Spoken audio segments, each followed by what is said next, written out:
Hello everybody and welcome back to Kerbal Space Program. It was a very busy time in space, and let's first turn to the ground.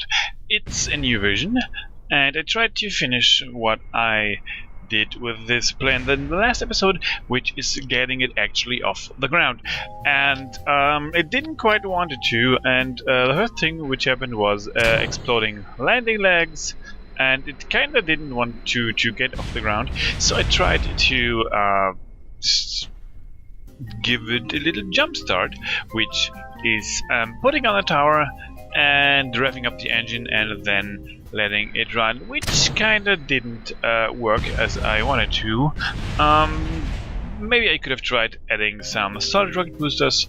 I didn't just think about this during that time, but I kinda made it sometimes into the air, but always the ground, which just kind of in the way. So yeah, I basically scrapped that design. And this update brought some problems with it, which is communications. I love communications, but the problem in this case is that I don't have any satellites in this safe game which support my probes.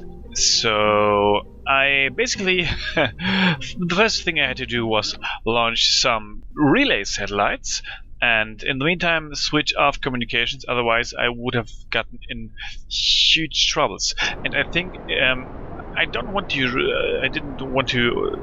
restart this save, but in case I would, the first thing I would do is to kind of try to set up some basic rudimentary satellite communication system, because this is so annoying when you lose track of when you lose control of your satellites.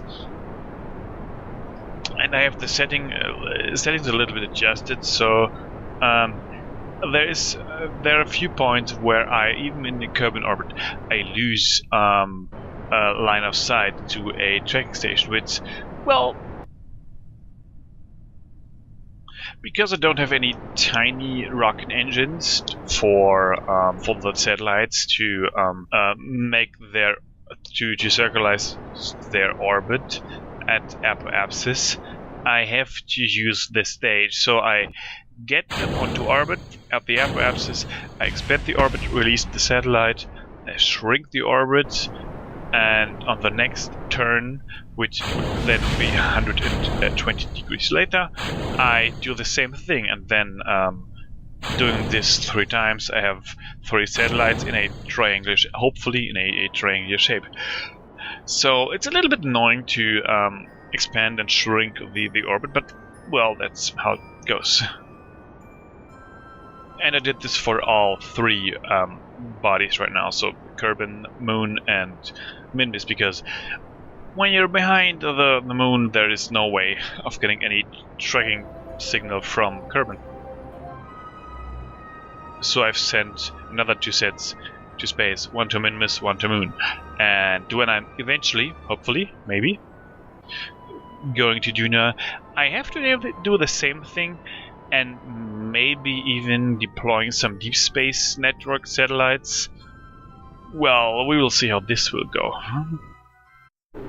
What you don't see in all these previous videos is a bunch of Kerbal rescue missions, because this is the way I expand my astronaut roster, with A, going over the astronaut complex limit, and B, saving a lot of money.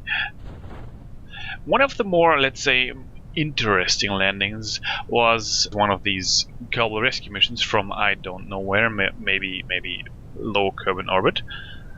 A lot of these guys get stranded there, but this one especially landed in the mountains, on a mountainside, and up until the last minute I was very scared that this guy wouldn't make it. Luckily he did. He slid down in this caps of the mountain, and as the slope got a little bit shallow, he stopped there and I could recover the craft. And the rest of the missions is just landing on the ocean and then recovering. Nothing special. From time to time there is also some part testing, and they are a low Kerbal orbit, which means I build a probably overpowered rocket and haul them into space. And then at the appropriate altitude, I try to test this, which often works.